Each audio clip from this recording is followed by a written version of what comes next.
అక్రమ అనుమతులతో రోడ్లపైకి. అది సిట్టింగ్ క్యారియరే, స్లీపర్ కాదు. ఆర్టీఏ అధికారులు ఏఐఎస్ 119 నిబంధనలకు ట్రావెల్స్ తూట్లు. తనిఖీలకు పోతే వేధింపులు అంటున్నారు పొన్నం. మీరెప్పుడు పోయినారు సార్ తనిఖీలకు? 19 మంది సజీవ దహనం.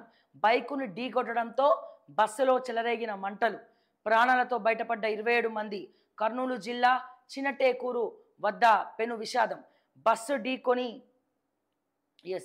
ఢీకొనడంతో బైకర్ సైతం మృతి. డ్రైవర్ నిర్లక్ష్యమే ప్రమాదానికి కారణం.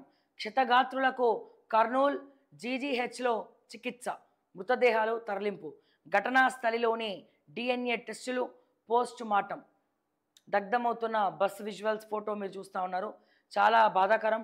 బాధిత కుటుంబాలకు అండగా ఉంటాం.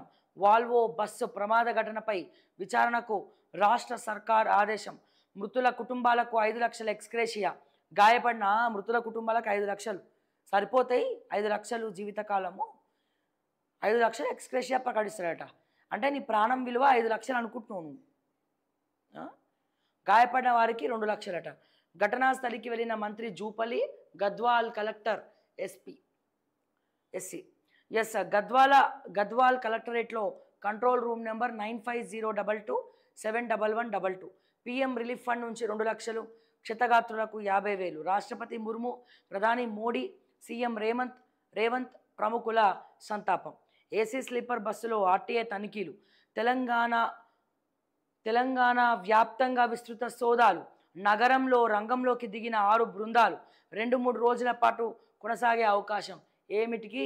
దీన్ని బేస్ చేసుకొని రేవంత్ రెడ్డి వెనకాల జేబులు, పొన్నం ప్రభాకర్ వెనకాల జేబులు నిండినాక నేను మళ్ళా చెప్తున్నా, రేవంత్ రెడ్డి గారు, కావేరీ ట్రావెల్స్ మేనేజింగ్ డైరెక్టర్ని వదిలేస్తే మాత్రము ఈ క్షతగాత్రుల పాపం నీకు, మీ పొన్నం ప్రభాకర్కే చుట్టుకుంటుంది. ఇది మాత్రం గుర్తుపెట్టుకోండి. కావేరీ ట్రావెల్స్ వాడిని వదిలేస్తే, అతనికి జైలు శిక్ష వేయకపోయినా, అతన్ని వదిలేసినా, ఈ ఇష్యూని ఇక్కడితో క్లోజ్ చేసినా మంచిగా ఉండదు. మీరు చేసేది ఎట్లుందంటే చేతులు కాలినాక ఆకులు పట్టుకోవడం ఉన్నది.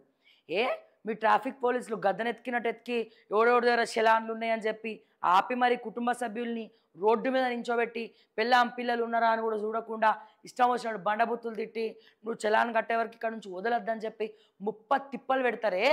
మరి తెలంగాణ బస్సుల మీద తెలంగాణ రిజిస్ట్రేషన్ లేవురా సన్నాసి? ఒడిశాకు పోయి ఎందుకు రిజిస్ట్రేషన్ చేసుకున్నావు? ఇన్ని బస్సులు తెలంగాణలో ఇన్ని సీసీ కెమెరాల మధ్యలో తిరుగుతూ ఉంటే ఏం పట్టనట్టు, ఏం అడగనట్టు ఈ బస్సు మీదనే 28,000 రూపాయల చలాన్లు ఉన్నాయి. 16 చలాన్లు ఉన్నాయి, 28,000 రూపాయలు కట్టాలి. మరి ఈ ఒడిశాలో రిజిస్ట్రేషన్ అయిన బస్సు మీదనే మరి ఇన్ని చలాన్లు ఉంటే కూడా మరి మీకు సీమ కూడా కుట్టలే మీ ఆర్టీఏ డిపార్ట్మెంట్కి? 13 చెక్ పోస్టుల దగ్గర పోయి వసూలు చేస్తారు పైసలు. ఆ వసూలు చేసిన దానికన్నా పని చేయడానికి శాత కాలేదా మీకు? చెక్ పోస్టుల దగ్గర బస్సుల రిజిస్ట్రేషన్ చూసుకోరా మీరు? 7 ఉన్నాయి. తెలంగాణ బస్సా ఇది? ఆంధ్ర బస్సా? ఒడిశా బస్సా? ఏ బస్సు? మరి రిజిస్ట్రేషన్ అక్కడెందుకు అయినాయి? దానికి పొల్యూషన్ కంట్రోల్ ఉందా లేదా? ఏం తెలుసుకోక్కర్లేదు మీరు, ఏం తెలుసుకోక్కర్లేదు. చేతులు కాలినాక ఆకులు పట్టుకోవడం మాత్రం తెలుస్తుంది. ఇప్పుడు ఆకులు కూడా మళ్ళీ విత్తనాలు నాటి ఎట్లా దాన్ని వృక్షంలాగా చేసి పైసలు సంపాదించుకోవాలనే మీరు, మీ ముఖ్యమంత్రి గారు చూస్తూ ఉన్నారు. ఇది తెలంగాణ యొక్క దుస్థితి. కేవలం కావేరీ ట్రావెల్స్ మాత్రమే కాదు, దమ్ముంటే తనిఖీ చేయి. ఆరెంజ్ ట్రావెల్స్ని కూడా తనిఖీ చేయి. మీ కాంగ్రెసే కదా, ఇంకా చాలామంది ఉన్నారు. కేవలం అతను మాత్రమే కాదు, ఆరెంజ్ ట్రావెల్స్ మాత్రమే కాదు, కృష్ణవేణి ఉన్నది, చాలా ట్రావెల్స్ ఉన్నాయి బయట. సో వీళ్ళందరూ ఇదే దందా. బస్సులేమో ఈడ తిరగాలే, రిజిస్ట్రేషన్లేమో వేరే రాష్ట్రంలో జరుగుతాయి. వీళ్ళేమో చీమ కొట్టినట్టు ఉండదు, ఆర్టీఏ డిపార్ట్మెంట్ పట్టించుకోదు. సో కాల్డ్ వీళ్ళ దగ్గర ఉన్నటువంటి బ్రోకర్లే ఈ దందాలకు కారణం చేస్తారు. ఆర్టీఓ డిపార్ట్మెంట్ దగ్గర బ్రోకర్లతోటి లైజనింగ్లు చేసుకుంటా, లాబింగ్లు చేసుకుంటా, ఆర్టీఏ కమిషనర్లకు, వాళ్ళకు ఆర్టీఓ ఆఫీసర్లకు డబ్బులు ఎరేసుకుంటా, మళ్ళీ మీ జైపాల్ రెడ్డి లాంటోడు ప్రమోషన్ ఇస్తే 2 కోట్లు ఇస్తా, అర్హత లేకపోయినా 2 కోట్లు తీసుకొని వాళ్ళెవరో ఫ్రెండ్ చెప్పిందని చెప్పి బెండవుడు, పొన్నం వీళ్ళు కలిసి దందాలు చేసుకోవడం. ఏం జరుగుతుంది టూరిజం శాఖలో? పోనీ ఆర్టీసీ ఏమైనా లాభాల్లో నడుస్తుందా? లేదు. ఇది ప్రశ్నించద్దు మళ్ళీ. ఇవి అబ్బో ఇవి ప్రశ్నిస్తే మళ్ళీ తప్పిది, మహాపాపం ఇది. తప్పు చేసినోడిది పాపం కాదు, కానీ ప్రశ్నించేటోడిది పాపం ఇది. ఇంత ఘోరమా? ఏసీ స్లీపర్ బస్సుల్లో ఆర్టీఏ తనిఖీలు. తెలంగాణ వ్యాప్తంగా విస్తృతంగా సోదాలు. నగరంలో రంగంలోకి దిగిన 6 బృందాలు 2-3 రోజుల పాటు కొనసాగే అవకాశం.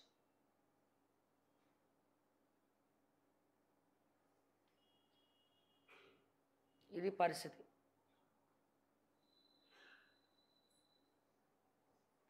బాధిత కుటుంబాలకు అండగా ఉంటాం. వాల్వో బస్సు ప్రమాద ఘటనపై విచారణకు రాష్ట్ర సర్కార్. ఎంత ఘోరం అంటే ఇది స్లీపర్ కాదంట, ఇది సీటర్ని స్లీపర్గా మార్చిందట. బస్సులు ఎక్కాలంటేనే భయం అవుతుంది తెలంగాణలో ప్రజలకి, ఆంధ్ర కావచ్చు తెలంగాణ కావచ్చు. కేవలం ఇది మాత్రమే కాదు, మీరేం మురిసిపోకండి. ఆర్టీసీ బస్సులు కూడా తనిఖీలు చేయాలి, వాటి పొల్యూషన్ కూడా చెక్ చేయాలి. పాత బస్సులని తిప్పుతుర్రు, మీరు కూడా ఏం చక్కనైన వాళ్ళు కాదు గవర్నమెంట్లో. సో అవి కూడా తనిఖీలు చేయాల్సినటువంటి అవసరం ఉన్నది.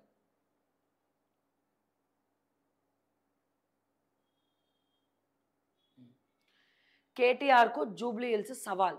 ప్రతిష్టాత్మకంగా మారిన ఉప ఎన్నిక. పార్టీ అభ్యర్థిని గెలిపించుకునేందుకు శాయశక్తుల కృషి. బీఆర్ఎస్ హైదరాబాద్ ఇన్ఛార్జ్గాను కూడా బాధ్యతలు.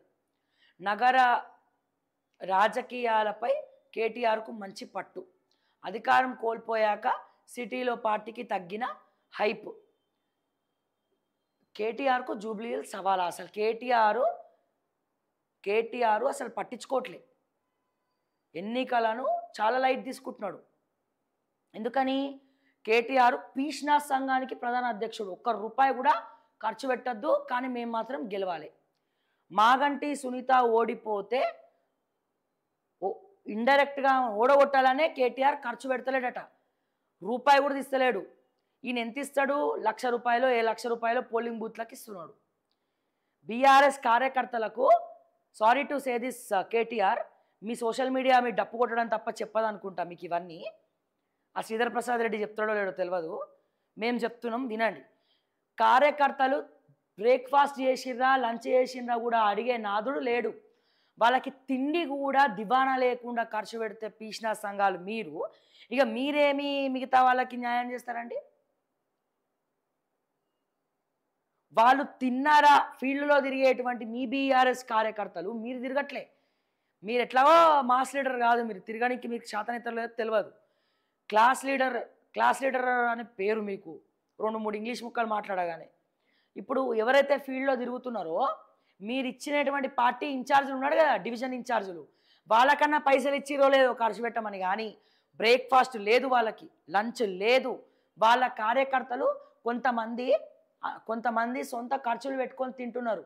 వాళ్ళకి వాళ్ళ బాధ్యత కూడా తీసుకున్న పాపాన మీరు పోలేదు.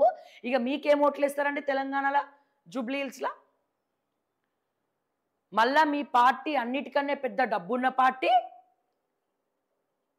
మీ పార్టీ అన్నిటికన్నా పెద్ద డబ్బున్న పార్టీ. మీకు ఇంట్రెస్ట్లే నెలకి పార్టీ ఫండే 1000 కోట్ల ఎంతో ఉన్నది, ఇంట్రెస్టే 2-3 కోట్లు వస్తాయి. కానీ ఏదో మీ జేబులకెళ్ళి తీస్తున్నట్టు, ఏదో మీ చెమటోర్చి కష్టపడి మీ నాన్నగారి సొమ్ము అయినట్టు మీరు బిల్డప్. ఎందుకు సార్? కార్యకర్తల్ని పట్టించుకోకర్లే. ఇక ముఖ్యమంత్రి ఏమవుతారు సార్? మీరు ముఖ్యమంత్రి అవుతా, రాబోయే కాలానికి కాబోయే ముఖ్యమంత్రి, యువ నాయకుడు, rising star, super star, megastar, ఈ టైటిల్స్ ఎందుకు సార్? మరి మనకి ₹1 ఖర్చు పెట్టేటువంటి హృదయం మీకు లేనప్పుడు, మీ పార్టీ కార్యకర్తలు ఎండల వానల కష్టపడతా ఉంటే, పాంప్లెట్లు వరుకొని తిరుగుతూ ఉంటే, వాడు మంచినీళ్ళు తాగుతుండా, బ్రేక్ఫాస్ట్ చేస్తుండా, లంచ్ చేస్తుండా, ఏమన్నా తింటున్నాడా? ఎట్లా కష్టపడుతున్నారు? ఎన్ని పోలింగ్ బూత్లకు ఎన్ని పైసలు ఇచ్చిండ్రు? మీ డివిజన్లకు ఇచ్చే ఇన్ఛార్జ్లు కూడా మీకు అడిగే దమ్ము లేదుగా. నేను అడుగుతున్నా మిమ్మల్ని, పోలింగ్ బూత్లకు ఎంత సార్? 1,00,000 2 లక్షలు ఇస్తున్నారా మీరు? మీ ఇంటర్వ్యూలో ఎవడన్నా చేస్తుండా? ఒకసారి చూడండి. ఒక ఆద్య మీడియా, తర్వాత ఏదో మిర్రర్ టీవీ, తర్వాత ఒక టీ న్యూస్. మీ డివిజన్ ఇన్ఛార్జుల దగ్గర, మీ పోలింగ్ బూత్ల కాడ మీ డివిజన్ ఇన్ఛార్జీలు వేసిర్రు కదా, షేక్ పెట్టుకొకరిని వేసిండ్రు, ఈ సోమాజిగూడకు ఒకరిని వేసిర్రు, మిగతా వాళ్ళకు ఒక్కొక్క డివిజన్కి ఒకళ్ళని వేసిర్రు. వాళ్ళ దగ్గర మైకులు పోయి ఎవరు తీసుకుంటారు ఇంటర్వ్యూలు? మళ్ళీ సోకాల్డ్ మీ బీఆర్ఎస్ సోషల్ మీడియానే. ఎవరు చూస్తారు? మీ కార్యకర్తలు తప్ప సామాన్య ప్రజలు ఎవరు చూడరు. ఎవరు చూస్తారు? ముందు మీ కార్యకర్తలు మిమ్మల్ని ఏమని తిట్టుకుంటున్నారో విశ్వసనీయ వర్గాల ద్వారా సమాచారం తెచ్చుకోండి. మేపుతున్నారు కదా పెట్టుకొని ఆ శ్రీధర్ ప్రసాద్ రెడ్డిని మేపుతున్నారు కదా, ఇవన్నీ చెప్తలేడా? పైసలు మాత్రం కావాలి, నెగటివ్ మాత్రం చెప్పాడు కేటీఆర్కి.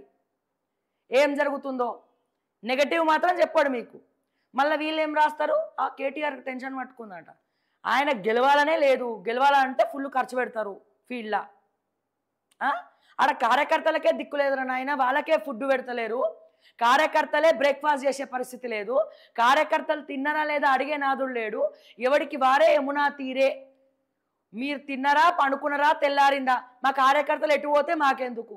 మీ కార్యకర్తలే మిమ్మల్ని తిడతా ఉన్నారు, మీ కార్యకర్తలే మిమ్మల్ని తిడతా ఉన్నారు. మళ్ళీ మీరు ఫ్యూచర్ స్టారు, మీరు రజనీకాంత్ తర్వాత రజనీకాంత్ కాబోయే ముఖ్యమంత్రి. మళ్ళీ కేటీఆర్ సీఎం అని అర్పించుకుంటావు. అరవాలన్నా ఫుడ్ పెట్టాలి కదా. మరి ఇంత పీష్ణ సంఘం ఏం సార్ మీరు?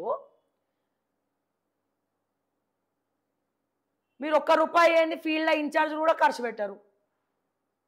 మీరు ఇస్తారని వాళ్ళు ఖర్చు పెడతారని వీళ్ళు, మీ పంచాయతీల మధ్యలో మీరు.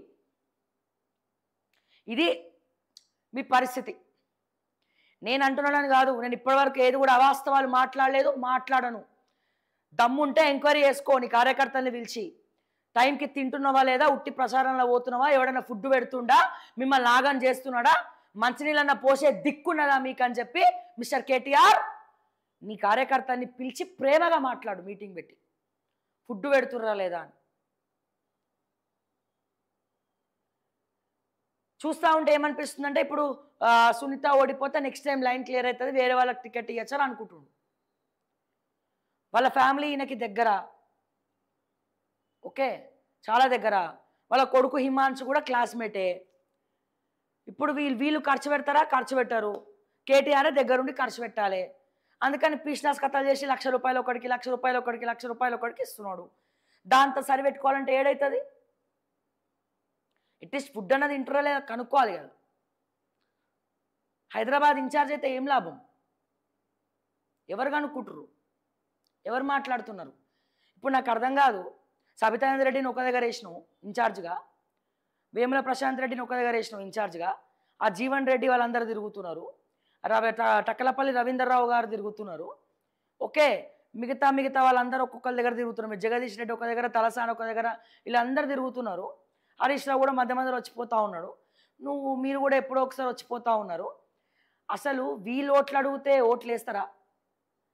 ఎవరు మాట్లాడాలి? స్పీచ్ ఎవరు ఇవ్వాలి? ఎవరు మాట్లాడాలి? క్యాండిడేట్ మాట్లాడాలి. వీళ్ళు ఇచ్చే హామీలు క్యాండిడేట్కి తెలుసా?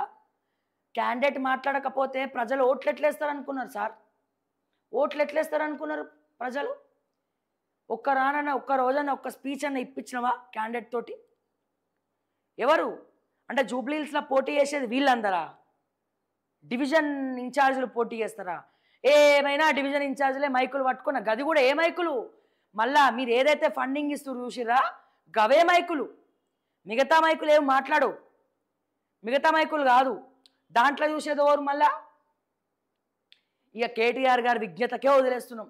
ఇంత చెప్పిన తర్వాత కూడా మీరు మారకపోతే మిమ్మల్ని భగవంతుడు కూడా మార్చలేడు. ముందా శ్రీధర్ ప్రసాద్ రెడ్డిని పక్కన పెట్టు, సగం దరిద్రం పోతుంది పక్కకెళ్ళి. లేకపోతే ఇట్లనే ఉంటుంది. ఆ శ్రీధర్ ప్రసాద్ రెడ్డి ఎంతసేపు కేటీఆర్ దగ్గర పైసలు గుంజుదామా, ఏం చేద్దాము, సోషల్ మీడియాకు ₹1,00,00,000 ఇస్తే అందులో 50 లక్షలు నేను జేబులు వేసుకునేటాన్ని ఏమైనా కొనుక్కోవాలా అనే ఉంటుంది ఎంతసేపు. అంతేగాని ఫీల్డ్లో ఏం జరుగుతుంది, గ్రౌండ్లో ఏం జరుగుతుంది, తిన్నరా, పడుకున్నారా, తెల్లారిందా, వీళ్ళేమైనా సుతపూసలా? వీళ్ళు ఏం చేస్తారు? నాలాంటి వాళ్ళు మాట్లాడిందే కాపీ కొట్టుకొని నీకు చెప్తున్నారు. అది పెద్ద విషయమా? దీనికోసం పిచ్చకుంట్ల 10 కోట్లు నువ్వు ఖర్చు పెడుతున్నావు నెలకి, 10-20 కోట్లు. బరాబర్ ఇట్లనే మాట్లాడతా నేను, ఓకే. ముందు మీ కార్యకర్తలు తింటున్నారా లేదా, భోజనం అన్న పెడుతున్నావా లేదా, వాళ్ళకి తిరగనీకి మంచినీళ్ళన్న పోస్తున్నారా లేదా మీ డివిజన్ ఇన్ఛార్జ్ని అడిగి తెలుసుకో. వాళ్ళే తింటుండ్రా, వీళ్ళకి పెడుతున్నారా? అట్లీస్ట్ టిఫిన్లు చేసినా నన్ను అడుగుతున్నారా? కార్యకర్తలు సాధక బాధకాలు తెలుసుకుంటున్నారా అని చెప్పి మీ డివిజన్ ఇన్ఛార్జ్లతోటి మీటింగ్ పెట్టుకొని తెలుసుకో. ఆ తర్వాత ఓట్ల కోసం అడగండి దయచేసి. ముందు మీ కార్యకర్తలు, ప్రజలు, కార్యకర్తలను చక్కగా చూసుకోకపోతే వాళ్ళు ఏం తిరుగుతారు రేపటి రోజు?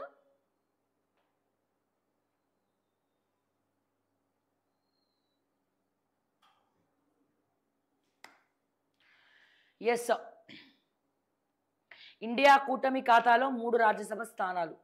ఒక స్థానంలో గెలిచిన బీజేపీ కమలం గెలుపుతో క్రాస్ ఓటింగ్ వాదనలు. ఆర్టికల్ 370 రద్దు తర్వాత తొలిసారి ఎలక్షన్స్. రేవంత్ వర్సెస్ పొన్నం. చెక్పోస్టులపై ఏసీబీ దాడులతో మంత్రి ప్రభాకర్ గుర్రు. వాటాల పంపకాల్లో తేడాల వల్లే విభేదాలు. సీఎం పెత్తనంతో మంత్రుల బలి. BJP LP Aleti Maheshwar Reddy.